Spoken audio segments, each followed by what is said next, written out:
What's up, everyone? Welcome to the mixtape of life that is the Made You a Mixtape podcast. I'm your host, Jason, and wherever you're listening to us, whether it be YouTube or any audio streaming services, welcome to the show. With me today, good friend, Arda Ocal. Welcome to the show. Arda, why don't you tell us a little bit about yourself?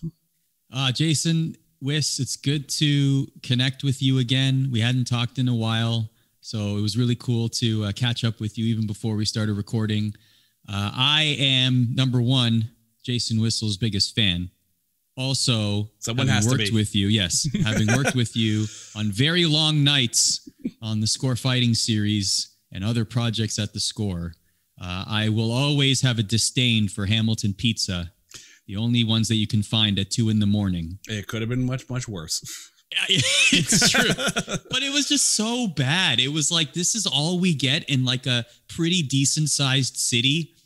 I was expecting more. Hamilton, get your act together. I hope in the last 10 years you've improved your pizza options well as everything else is closed.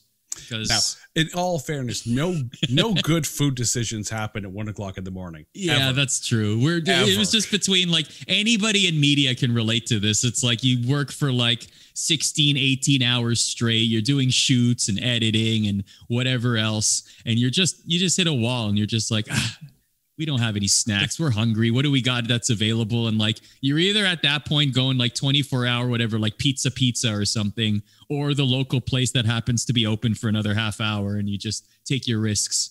At 1 o'clock in the morning, you may actually be safer eating the cardboard that the pizza came in. It's so true. It's so put a couple pepperoni on that. And that's about it. That's amazing. Pepperoni on cardboard. So for those of you who have, are familiar with Arda and all his work, well, you know. But for those of you who don't, Arda is a sportscaster, a massive wrestling fan. WWE fans may recognize him. So let's get into your broadcasting journey so far. Yeah, so I started, I didn't even think that I would become a broadcaster of any kind at all. Like, I looked up to people who were broadcasters growing up, like, the Bob Coles, Harry Neals, Ron McLean's. Watching hockey growing up, of course, and then watching WWE. I was a big pro wrestling fan, so I never really wanted to be an athlete. I always wanted to be the one holding the mic. I always thought that was a really cool gig, but I never thought it would be an actual job. I really didn't. I didn't even know how they got their jobs. I didn't even know how. I just figured they were appointed as such at some point in their lives. I don't know. I honestly had no clue growing up. So watching wrestling and being, idolizing people like Mean Gene and Howard Finkel and Gorilla Monsoon and Jim Ross, like people like that, right?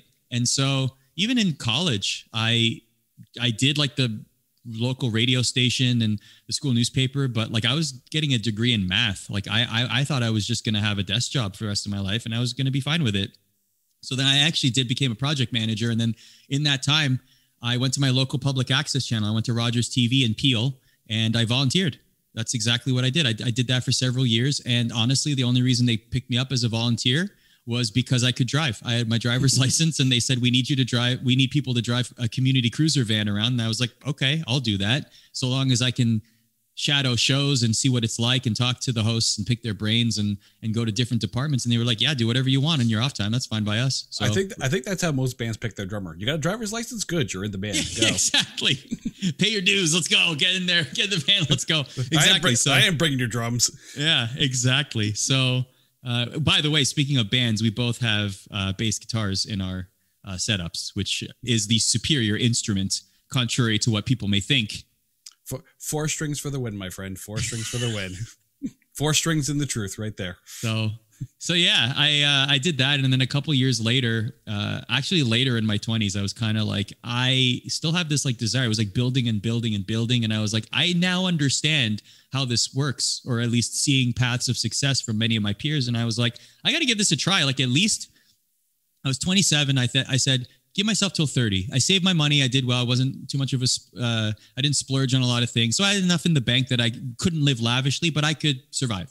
So I figured, okay, let me give this till I'm 30. If I can make a living by the time I'm 30, I will continue to give it a go. If I don't, I'll get it out of my system. I won't look back. I'll be able to look in the mirror and say, I tried, I failed, fine. So I did. That's what I did. And then that's in and around the time that led me to the Score, or Hardcore Sports Radio, as a volunteer. And then that eventually snowballed into my 4 years at the Score, and then a bunch of other things along the way to here. But that's where you and I met and worked on a bunch of stuff together. And those were really formative years for me. That's where I got a lot of big opportunities, was at the Score. So I always look back on that time very fondly. And now you've also been doing, a bit with esports. Some of our viewers or our listeners may recognize you from the NHL esports challenge competitions, available on Twitch as well. Esports has gotten huge. Like, there's no question. Esports has gotten massive to the point of, these esports gaming conventions, obviously before COVID, everything before COVID, right? Were as big and as lavish as rock concerts. Is the parallel there, like these big esports events and going to go see the Foo Fighters, is it equivalent? The audience is different, I would say, not demographics wise. I mean, the way that they behave, they're still cheering. There's still, a joyful nature, but I will say that a lot of them are very, They sit in their seats and they're watching a screen for the most part. That's an esports competition. So whereas at a concert, especially when you're in the pit or you're on the floor, you're moving around, you're jumping up and down, you're grooving to the music. In esports, you're watching a screen and you're reacting and enjoying what you're watching. There definitely is a different vibe, I would say. But it's still surreal. One thing I remember fondly was the very first esports event I did was for ESPN, actually. We had a digital desk at Madison Square Garden, and they were hosting the League of Legends World Championship. League of Legends is the biggest esport in the world. Their World Championship is always the biggest event in the world. This was the semifinals. MSG was sold out back-to-back on a Thursday and Friday, I believe, and we were there both days. And I remember I was talking with some people, including the security staff, and we were just, chewing the fat. And he said, "This is probably the easiest gig I've ever had at MSG." And I asked him why. And he's like, "Barely anyone's buying any alcohol. Everyone is sitting politely in their seats and they're cheering and they barely move. They get up and maybe buy a hot dog from concession, but they're not rambunctious. They're sitting there. They're respectful to everyone. Maybe a handful of people have signs, and that's it." And so my job has been really easy this afternoon. and I thought, I was like, that's crazy, like, observation, right? Because he's used to, I guess, fights in the stands and sports games or concerts, having to herd people, whatever the case may be, right? Whatever he's seen through his years being a security guard at MSG, right? So I thought that was interesting, but esports is blowing up. Gaming is blowing up. It's already a giant industry, but now people are starting to notice. And, when we were at the Score, was it 2009, 2010? Like, this wasn't even a thought, right? Like, there was no conversation being had at all surrounding any sort of competitive video gaming. There wasn't even a scene, an ecosystem that was well established or people were aware of at that level. And now it's everywhere, and it's going to continue to be so. And really, like you were mentioning the NHL, that was a perfect marriage for me because I grew up a giant video game fan. I grew up a giant hockey fan. When I heard it was announced, how I got that gig, honestly, was I cold called everybody at the NHL until I found the right person. And I asked some friends. There's one buddy, Dave, that helped me get the right person to talk to. And I just gave them my best sales pitch. I'm your guy because I do this, and this, and really consider me. And that's how I got that gig. I just willed my way into that position, and I've been doing it for 3 years, and it's one of the most fun gigs that I do. So what you're saying is no one is going to the League of Legends competition elbows out in the pit. No, that's definitely not happening. Or like I went to a heavy metal, I went to a heavy metal concert a year ago, and people were literally at the edge of the pit with their fists out like this. And they were just like literally just standing there like this so that people, as they were moshing, if they were to come to you, they'd run into their fist. It was just so funny. They're just standing like this as they're listening to the music. That's pit rules. You don't breach the pit. So talking about gaming here, because I'm a gamer. I know you love the games too. The first time I ever really noticed that a soundtrack from a video game was, like as equivalent to the game itself was probably Tony Hawk's Pro Skater 2. Like the Tony Hawk Skater series had some of the best soundtracks and like bands you'd never heard of, but they were great. I think Cyclone was one of like my favorite songs off like that soundtrack. In your opinion, how has like the evolution of video game music evolved? Well, so Tony Hawk, you were mentioning, like there was a lot of ska. Like they really found the essence of Rage Against the Machine too, right? Like there were a lot of songs that you just like associate with Tony Hawk Pro Skater. And it was a mutually beneficial marriage, right? Tony Hawk, the game, benefited from the soundtrack that it had, but those bands benefited from being in the video game. And I can tell you, I've talked to, like the likes of Goldfinger and things like that, where they say, or they have said in interviews that being in the game, a lot of times they get recognized for that soundtrack as opposed to their music in general, because the game really elevated their music and gave them a whole new platform that they may not have been able to find.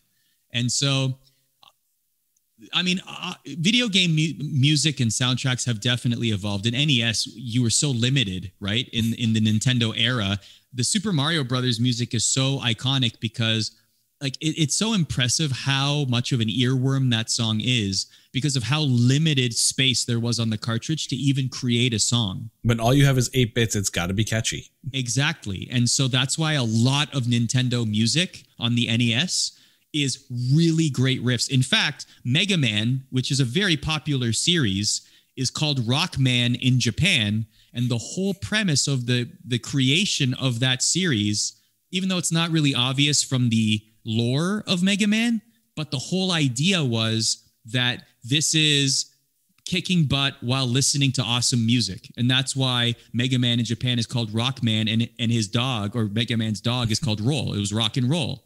And in my opinion, melody for melody, Mega Man, the first 6 Mega Man titles on the NES have some of the best video game music ever. Just deeply melodic, very creative riffs, like excellent riffs that I've heard a lot of guitarists make their spin on it and bring it to life musically. And it tracks, man. It's so good. Like it's such a great soundtrack.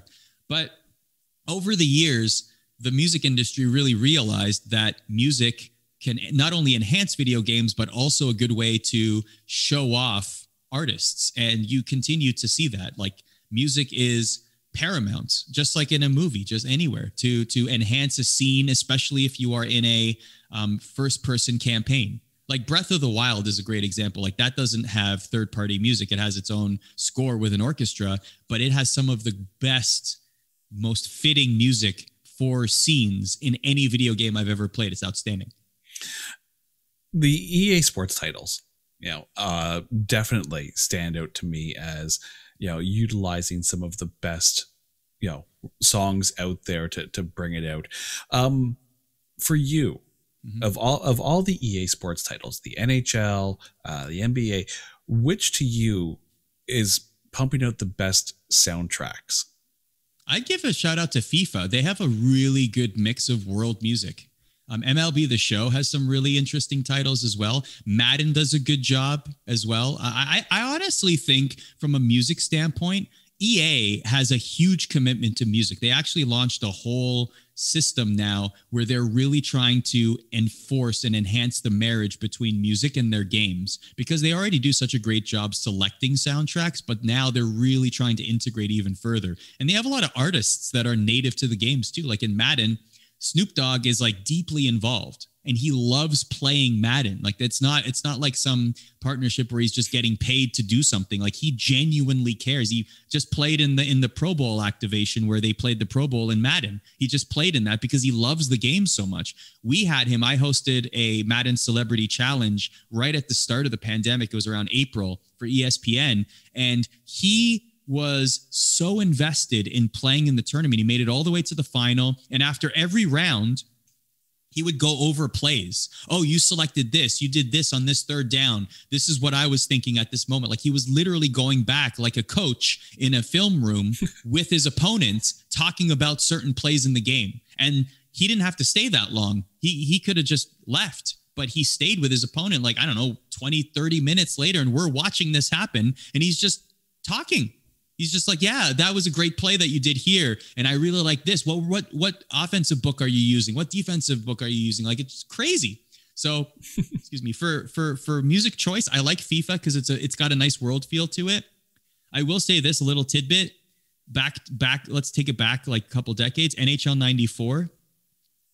That game actually used the real organ music that was used at the time in NHL arenas. So the whole soundtrack was created by, and I apologize if I'm saying his name wrong, Dieter Ruhl, who is the organist for the LA Kings.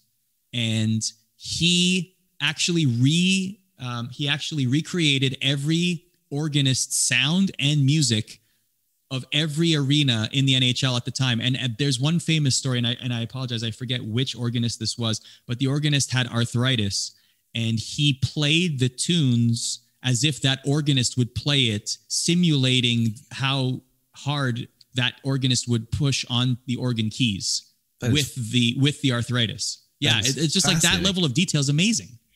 And when you think about it, EA Sports does a lot when it comes to just creating that sound design atmosphere. You take a look at the NHL. If you take a listen or you watch any NHL game, if you watch one NHL game from every arena, you're going to actually realize, and I'm probably going to ruin this now for a lot of sports fans who didn't really notice this before, every arena, every team has their own specific goal horn. So the fact that EA actually goes through and make sure that it's authentic to that, it just goes to show how much the sound design means to the viewer. To you, when was the first time, aside from Mega Man, obviously as full orchestras got into it, when was the first time you sat there, you're playing a game, and all of a sudden you realize that, oh my God, I am so sucked into this soundtrack? Doom was the first game that really caught my attention music wise. And actually Doom was one of the inspirations for me to really get into hard rock and heavy metal music. I'm a massive metalhead. I love the louder the music, the more distorted the guitars. The horns are raised. The more I love it. I am a massive, and what I love about it most are the melodies. I love the creativity of the guitarists and the riffs that they create. I like the tempo. I love fast-paced music. It wakes me up. It just pumps me up. If I ever have to go somewhere important, if I have a job interview or an important interview on air or just some important moment, chances are that I listen to Mouth for War by Pantera on loop on the way there. That's like my rally song. And now, especially that I know that Pantera created that song, it was motivated and inspired by James Toney, who's one of the best fighters of his generation. I love the song even more now that there's some sort of connection. And of course, they're hockey guys too. They were big Dallas Stars fans, and there's a whole great story about how the Stars won the cup in '99 and they partied at one of the band members' houses. I forget now. And he had a Crown Royal pool and a pool in the shape of Crown Royal and everything. It's just crazy. So if memory serves, didn't the Stanley Cup fly off the balcony and land in a pool? Allegedly, Wiss. I don't know. I wasn't there, but maybe, probably. Possibly. So I've heard. I've heard from a couple of alumni. I don't know. If Phil Anselmo wants to, fill us in on that story, please, by all means, hit us up on Twitter, Phil, and let us know. So yeah, Doom. The thing with Doom is that a lot of the music was inspired or blatantly copied from heavy metal music. Mouth for War is actually one of the songs in I think it's the third chapter, first episode or first level of the original Doom. You listen to that song when you're playing the game, it's Mouth for War, 100%. Or there's a couple of Metallica songs in there, a couple Slayer songs, a lot of heavy metal influence in those riffs. And so that was the first soundtrack I was like, whoa, these riffs are amazing. I mean, there's a lot of classical influence too on heavy metal. So it goes to make sense that heavy metal would then further influence, what is basically video game classical. I mean, the entire, Wagner is basically heavy metal of his time. There's so much orchestral work in metal, more than possibly a lot of people would think.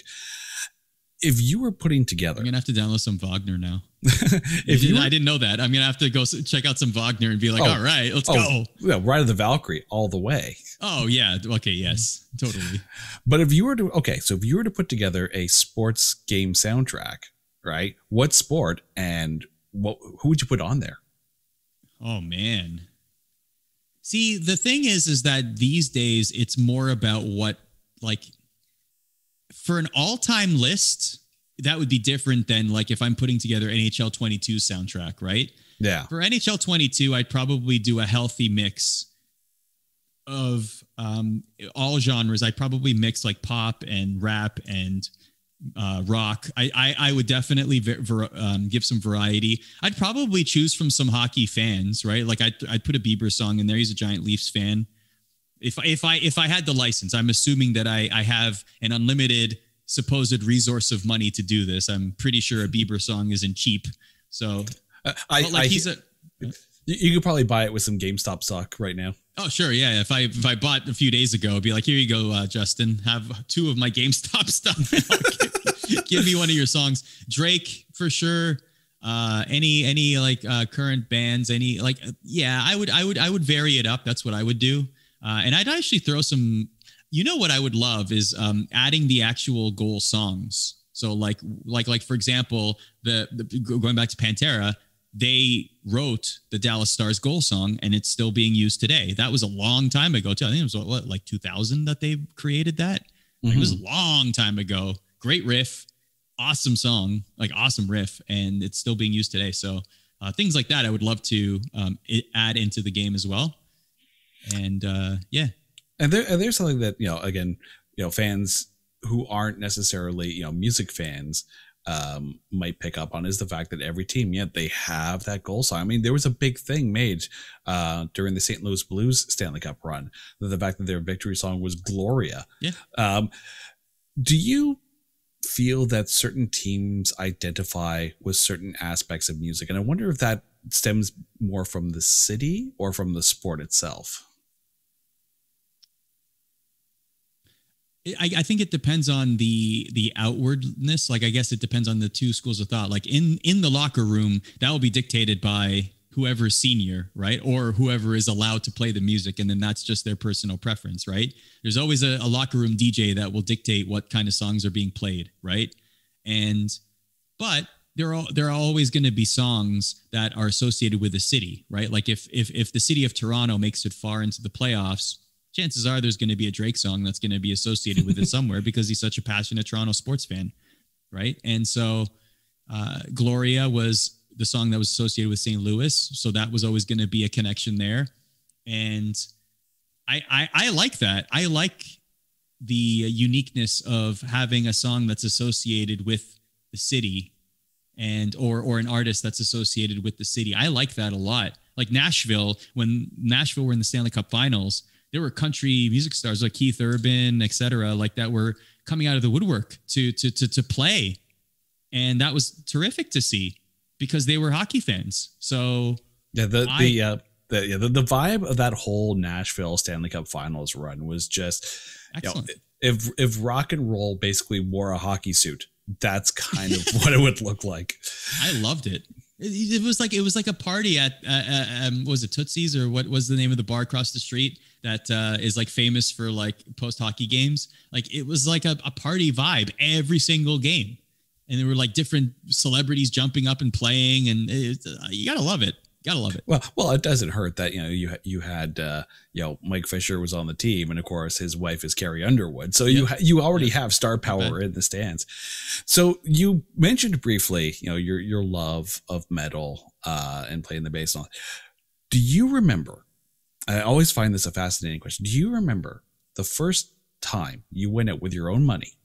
Yeah, whether however you earned it, paper route, whatever job you did, just allowance, went out to a record store with your own money and bought your first album? Yes. So the first 2 albums I bought was with my own money. I worked a job at Harvey's, which is for the Canadians, they know very well. For the Americans or anyone outside of Canada, is a wonderful burger establishment. And I will say that living in America for the past several years, I have not found an equivalent to Harvey's. There is nothing that tastes close to a Harvey's hamburger. I don't know why, but I do miss me some Harvey's at some time. Anyway, I was working there as a cook. I saved up my money. The first album I ever bought was Mellow Gold by Beck. Okay. I bought that on CD. The second album I ever bought was Green Day Dookie. Then I discovered Columbia House. Oh, God. And I just went crazy. I was taught this like weird loophole where like you could get like 25 CDs and then you could cancel at the right moment so that you didn't have to buy 25 more. And it was like it wasn't illegal at all. It was just exploiting a technicality in the terms and conditions, I guess. And like everyone at my school was aware of this and I learned it. So I was like, I'm going to give this a try. So I ended up getting like 20 other CDs from Columbia House. And that's why I picked a whole bunch of stuff. Like I remember like Slipknot's debut album, which I loved. That was a great like headbanger album, right? Like every song was a banger on that one. And then maybe not their best personally, but it definitely stands up there. But like it was like a great like introduction album. Like every song to me on that album, like, yeah, okay, I agree with you. If you look at it from today's lens and what they've released since, yes, fine. Mm-hmm. But when it was released at the time, it was like, wow, this is excellent, because we didn't know what else was to come, right? It was just an album that was like, just like knocked your head off from start to finish. So that's what I liked about it. But yeah, you're right. I wouldn't say it was their best album, because their catalog is very, very good. But like, yes, that first album was like, it was like a kick to the face. I just wonder how many people are listening right now. And the minute you said Columbia House, everyone, how many people are sitting there going, yeah, yep. Everyone's like the same thing. Columbia House. Like everyone knew it was like the worst kept secret ever. And the thing remember the jingle to Columbia House? Oh yeah, I forget the music, the lyrics, but and you would sit there and you'd go through the list and go like, all right, I had to get my 14 cassettes or my 12 CDs for the penny kind of, and you sit there and go, okay, Black Crowes, I'll take that. Yeah. Hart, sure, why not? It's 14 cassettes, and you got that package, and you're like, I'm never buying another album again. Here's my penny. There you go. Thank you very much. Columbia House, something and entertainment, right? And I'm sure, like the early days of Netflix, when Netflix was just like, we're going to send you a DVDs in the mail. How many of those DVDs actually made it back to Netflix? Good question. I was never a Netflix subscriber until digital, so I didn't know. That's a good thought, though. I mean, I probably do have a lot of Blockbuster late charges. I'll tell you that. That one Blockbuster, which is now an Airbnb, is now going to call you. Yes, I want to stay there, man. Bend, Oregon. I'm waiting, man. I'm like, that's a bucket list. Pandemic's over. I'm going to that last Blockbuster. I love that it exists. Just out of spite, Right? Just like, I'm going to I own the land. I'm just going to have this Blockbuster. It's going to be awesome. Look, point blank, if you didn't enjoy the 7 movies for 7 days from Blockbuster, right? It was the Columbia House of home video deals. Exactly. It's like, sure, I'll watch a video about Hart because it's 7 for 7. Why not? Yep. We're not purposely ripping on Hart here, but we're purposely ripping on Hart for no reason whatsoever. Later Hart. Early Hart, can't touch it. Later Hart, touch it. Exactly. So we talked also in the intro about, the fact that you are a wrestling fan and that WWE fans will recognize you as WWE reporter Kyle Edwards. For as long as, there's been a WrestleMania, there's been that rock and wrestling connection. And they very much go hand in hand. To you, how important was it to, when rock and music started embracing, or that MTV generation started embracing wrestling? It was very important. And actually, it is almost as important as the first WrestleMania in terms of putting wrestling into the zeitgeist. There were two tentpole events in the early 80s on MTV. And one of them was actually a Hulk Hogan versus Roddy Piper match, which was a big deal. Those were on MTV, and there was a marriage of rock and wrestling, like you said. Cyndi Lauper really led the way there. She was very heavily involved. One famous wrestling manager, Captain Lou Albano, was in her music video, and they were very great friends.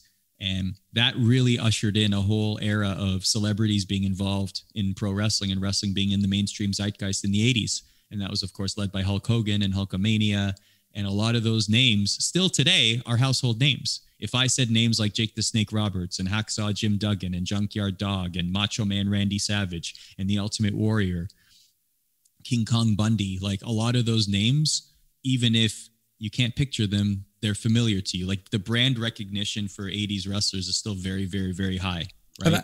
You're riffing off not just like, athlete names. You're ripping off, not ripping off. You're riffing off like just cultural icon landmarks at that point.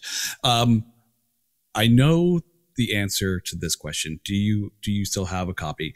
I'm curious, how many different formats do you have the Pile Driver album on? I have it only on one, and vinyl. I actually gave it to a friend to borrow. It's on permanent lease with a friend of mine in Kansas City. I have that one and the first one, the wrestling album. Great covers, by the way. The Pile Driver one is just like Hogan with a hard hat on. And the wrestling album is just like a hodgepodge of like every wrestler from 1985 or whatever it was all together around someone playing the piano. So it's like really funny. But those albums, like the thing is that music was so integral to WWE, just like it is in video games. There's one guy. So actually two names to mention in terms of music and pro wrestling. Jimmy Hart's the first one. So most people will remember Jimmy Hart as a wrestling manager. The mouth of the South. Exactly. Very well known, managed a lot of wrestlers, had a very, very fruitful wrestling career. But he was also part of the Gentrys in the 60s. And the Gentrys had a hit called, I think it was Keep On Dancing, that was like played on the radio a lot. It was like a hit song. And he was part of that band. So he has a lot of music background. And he is very well versed in creating catchy songs. And actually, a lot of songs in WWE that you hear, like the perfect example is Shawn Michaels. Jimmy Hart created the riff for the Shawn Michaels theme song. And it's still used, like 25, 30 years later for Shawn Michaels. So those songs are iconic. Yeah, exactly. So like Jimmy Hart helped with a handful of those songs. And the other name that people may not be too familiar with is a guy by the name of Jim Johnson. And so Jim Johnson was a music composer, and he was basically WWE's in-house composer. So if you have a song that you loved, especially from the 80s and 90s, from a wrestler's theme song, or if there's a wrestling theme song that you loved from that era, chances are that Jim Johnson wrote it. And chances are that he played every instrument in the song too. Like there are clips online where he's explaining, like for example, the Ultimate Warrior song. He's like, yeah, I needed something that like crashed out of the gate and was like super fast to match his intensity to the ring. Like, and then he just starts like giving you the idea of it. And then it's almost like Song Exploder where like he's giving you the example of like, constructing the song. So yeah, he's probably the most famous song composer in WWE that you haven't heard of. When it comes to like the wrestler's entrance theme songs, especially in those early days, like the early 80s days, most people will probably, instantly pop off like Real American. That was like the big, for me, the first song that ever like, you'd sit there after watching, your Saturday morning wrestling and, you still got the songs. It was Demolition.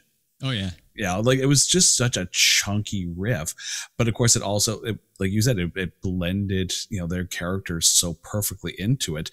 So when you take a look at the theme songs of wrestlers, does the wrestler make the theme song or does the theme song make the wrestler? So first thing I want to say is same artist for Real American and Demolition. Rick Derringer made both of those songs. So Rick Derringer gets credit for creating two of like the most iconic songs ever. And actually Real American was not Hogan's initial theme song, and it was used for another act. So Hogan initially had Eye of the Tiger back in the day. and the Real American song was used for a tag team called the US Express. Oh, wow. And then they made the switch because it seemed more logical for Hogan to have that song because it was like a very patriotic, heavy song. And he's, the American guy, say your praise, eat your vitamins, etc. In that case, I would say Hogan probably made, like, the thing is that song is so iconic, like, but no one's ever going to associate it with anything else other than Hulk Hogan, right? Yeah.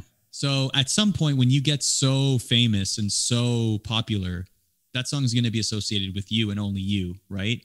But that song is what needs to be played when you are introduced. That's the other thing. So the song becomes as important because among the most important parts of the presentation of a pro wrestler is the theme music and everything that goes around the theme music and all the timing of you making your entrance in sync with the theme music, right? Mm-hmm. And you'll notice if you watch back, like I'm pulling the curtain here, but that's fine. Like there's certain beats of a theme song or moments in the theme song where that's a wrestler's cue to hit a certain pose or be at a certain part of the ring by that moment, like there's like loose cues, etc. So there are some situations where like songs are really, really good. Like the riffs are just outstanding. Like The Brood is an excellent one where that song is awesome, right?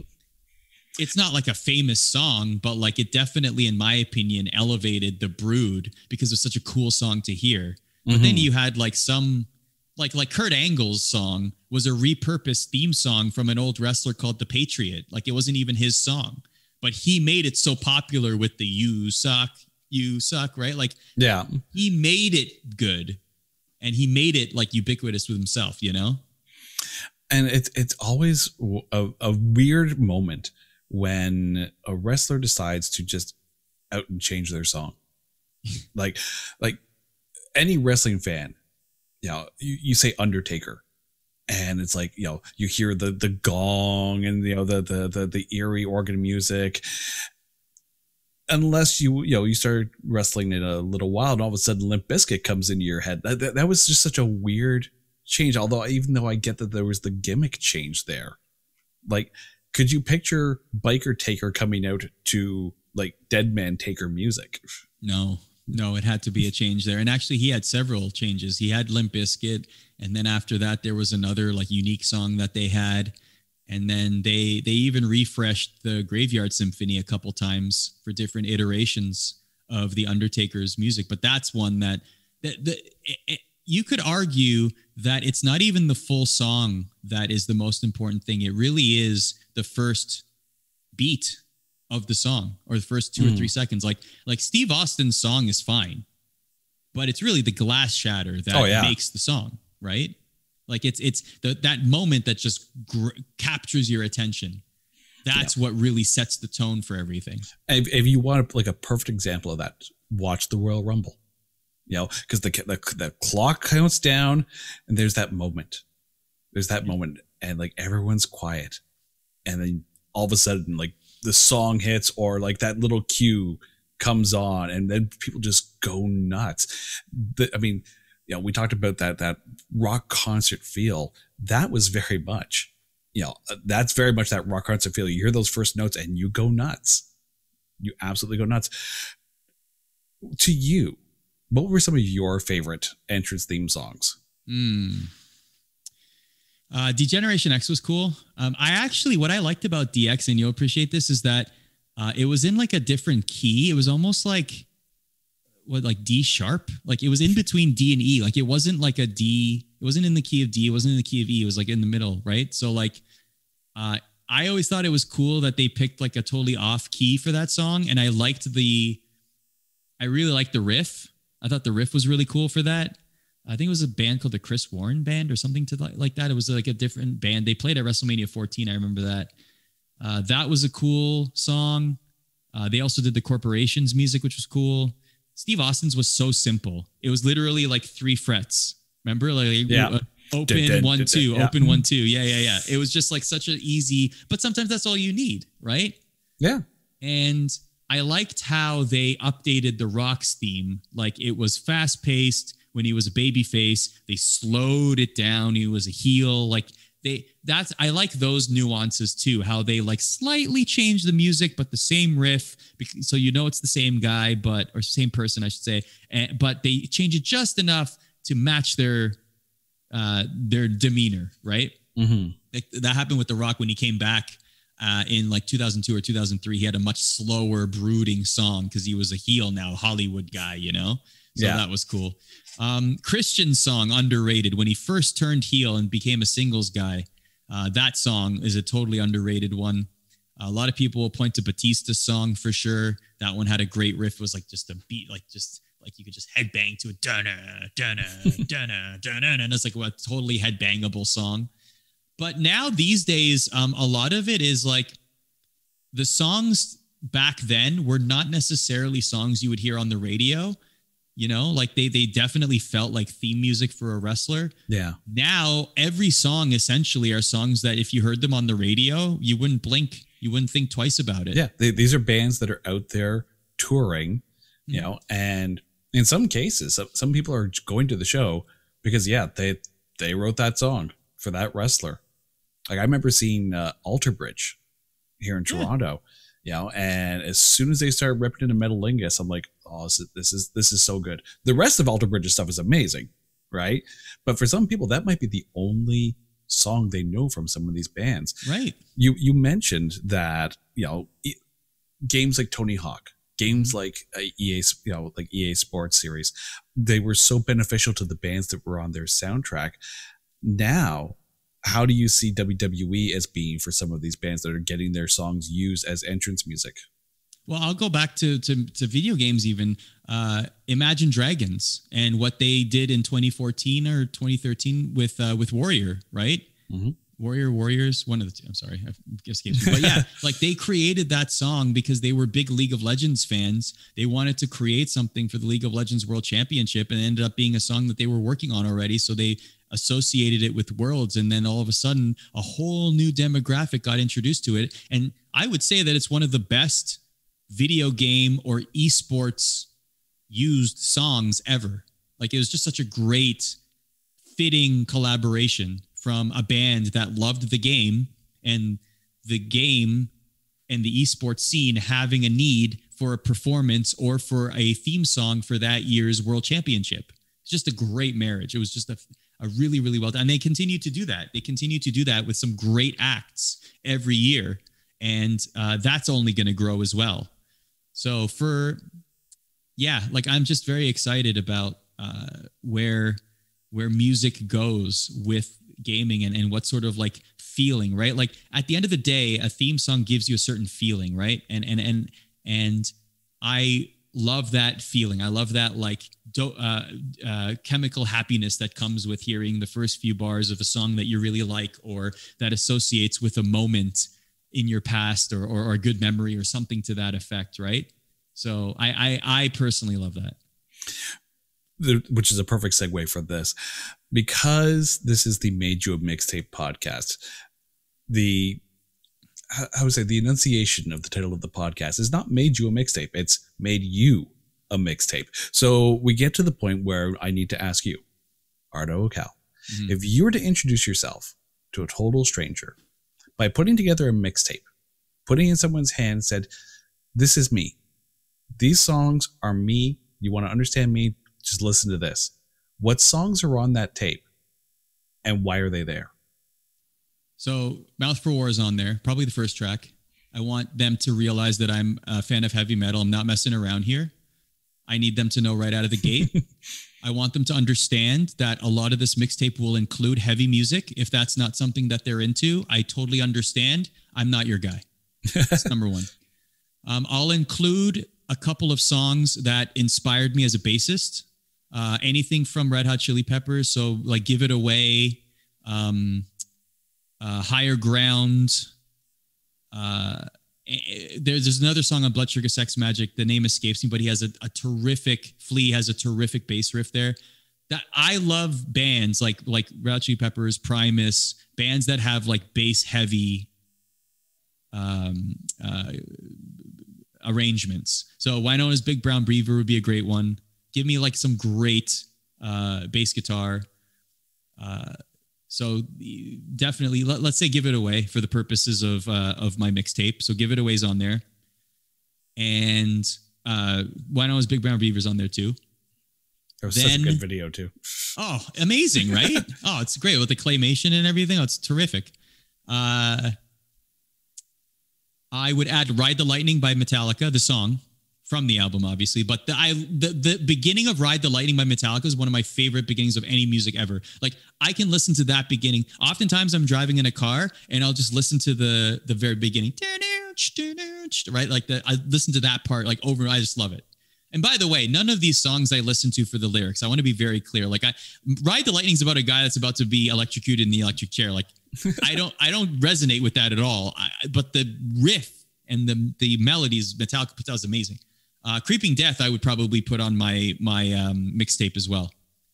A lot of early Metallica I'd probably put in there. Maybe Sandman, because it's probably a cliche, but it's played everywhere. So if I want to be more hipster, I'd probably just leave it at Ride the Lightning and Creeping Death.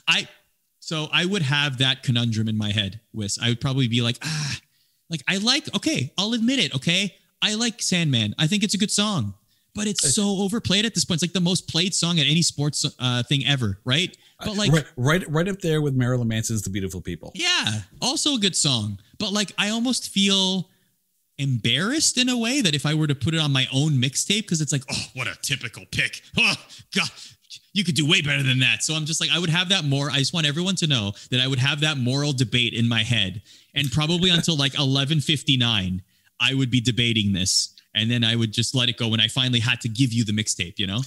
So what you're saying is Enter Sandman is the Nickelback of Metallica songs. Everyone loves it, but they're ashamed to actually admit that they love it. Exactly. So that, okay.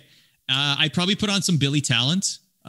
This Suffering probably is my favorite song from Billy Talent, but they have a lot of great songs. I just love, they do. I love how creative they are. I just love it. And also I want to rep Canada in my mixtape. So Billy Talent's getting in there for sure. I would put, get this, Jump by Crisscross. And here's why. Oh God. Do not get that song stuck in my head. Okay.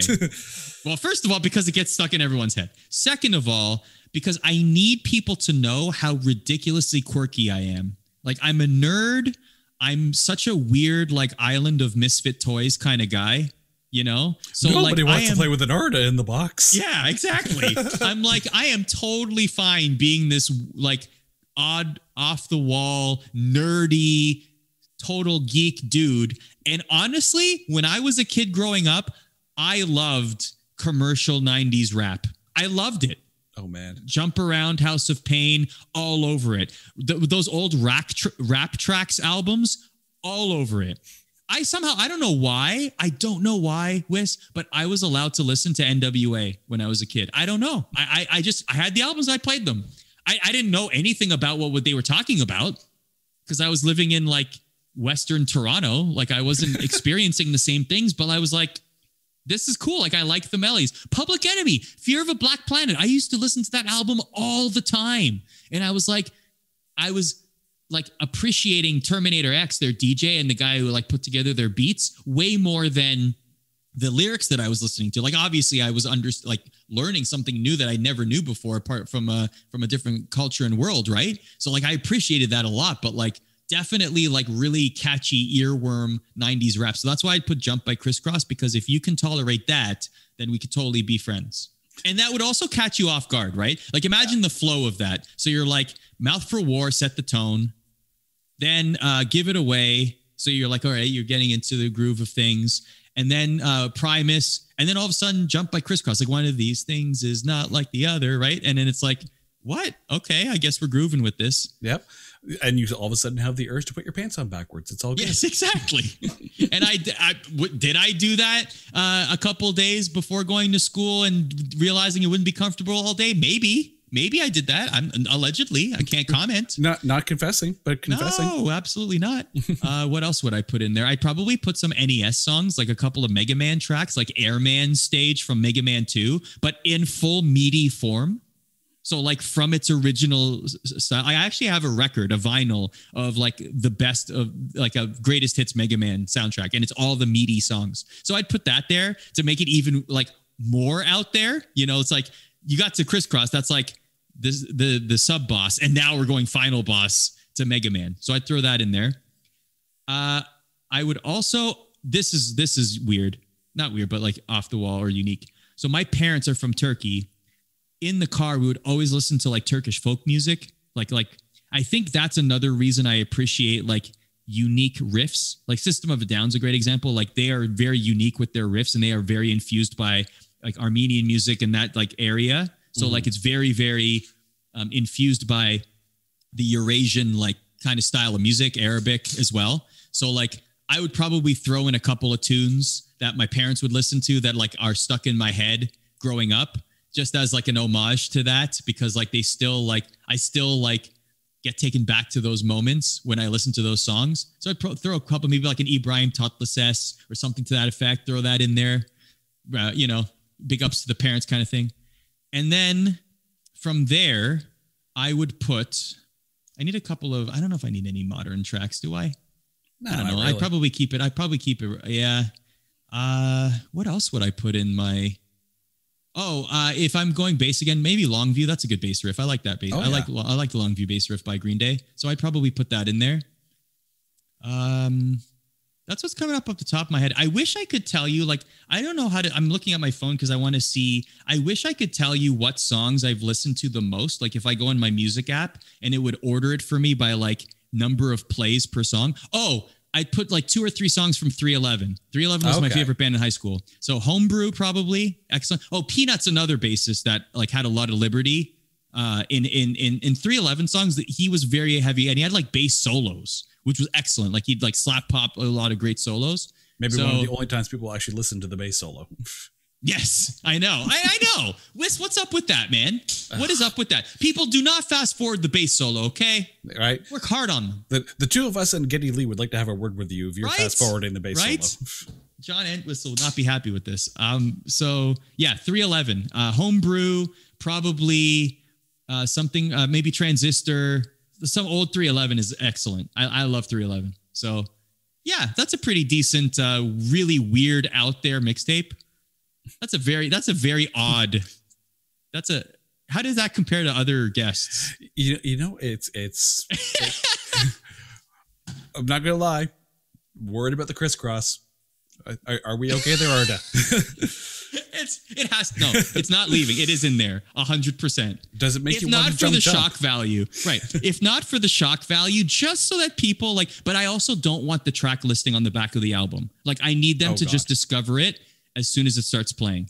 When you made a mixtape for someone, like back in the day, or even a mixed CD, did you meticulously write out the song list on the covers, or did you just sit there, put it in their hand and go, "You figure it out"? No, I did. I was a meticulous organizer of songs. No, I was. But I don't want to do that for this mixtape because I want people to be like completely confused by Jump by Crisscross suddenly playing after. Oh, also I'd throw some Meshuggah in there too. Probably like Corridor of, I'm looking at my list right now, Corridor of Chameleons or Bleed. They have some excellent songs. I love the Tool does this with their latest albums. The like melding of time counts. Excellent stuff. Excellent stuff. I'd probably throw some Tool in there too. Vicarious is a great song. Yeah. And phenomenal live too. I caught them recently at one of the last Rock on the Range. Just such a good show. One more question before we go there. Now, because you made the jump from Canada down to the States, there's a lot of bands that are up here that never made it down there, never get listened down there. So for all of our American listeners, what are some Canadian bands that Americans need to hear? Billy Talent's off the top of my list because I love them. I think they're one of my favorite bands. They are so creative. Their riffs are genius. Other Canadian bands. I really liked Sloan back in the day. I thought that they had a great vibe. They were great. They were part of the first concert I ever went to. I went to a Foo Fest in Mississauga, I think it was like 98 or something like that. Foo Fighters headlined and Sloan opened. And then I think it was Talk Show. Remember when it was like some of the Stone Temple Pilots parts? Yeah, it was like everyone but Wyland. Yeah. Exactly. They made a different band and it was called Talk Show. And yeah, so they were there too. And Rusty was there. Yeah. Remember them? Yeah, Rusty. Yeah, definitely. Man, just like there's a lot from Canada that I wish was in America, man. Like Canada has such great junk food. Like, can you believe that ketchup chips, zesty nacho cheese Doritos, coffee crisp, dill pickle chips, these don't exist in America, and I don't understand why, dude. Hickory sticks are a Canadian thing too, as I recall. Hickory sticks, yeah. And Smarties are like M&M competitors in Canada, not Rockets that Canadians call Rockets. They're Smarties here, and it's like, no, they're not, though. They're not. So was it a music shock when you got down there and started listening to the radio and go, well, this isn't what I'm used to? Maybe not so much. I mean, there's a lot of American music in Canada too. Like I would say that of course I remember this from my radio days. Of course, there's the CanCon necessity, right? Like for Canadian content, which I think is great because we should be celebrating our Canadian artists, right? Absolutely. Yeah, of course we should. We absolutely should. I would say that I missed that part of it while being in the States, but at the same time, I do understand that. I mean, obviously, top American bands are always going to be in demand anywhere, any part of the world, including Canada. So, of course, they're going to dominate the airwaves no matter where you go. Key thing is listen to all music from all places. Yes. Arda, thank you so much for being on the show. Where can people find you on social media, and how can they send you a Harvey's hamburger? Man, that would be great. Also, a crisscross single would be nice too. You can follow me on Twitter at Arda, and please tweet me your crisscross takes after you listen to this. And I hope that the take is that you remember the song and you love the song and you are tweeting this with your shirt on backwards. Right? That's the thing. You have to take a picture of yourself with your shirt, your pants on backwards. Just start jumping up and down, right? It'll be the Arda Ocal will make you jump challenge. Hashtag.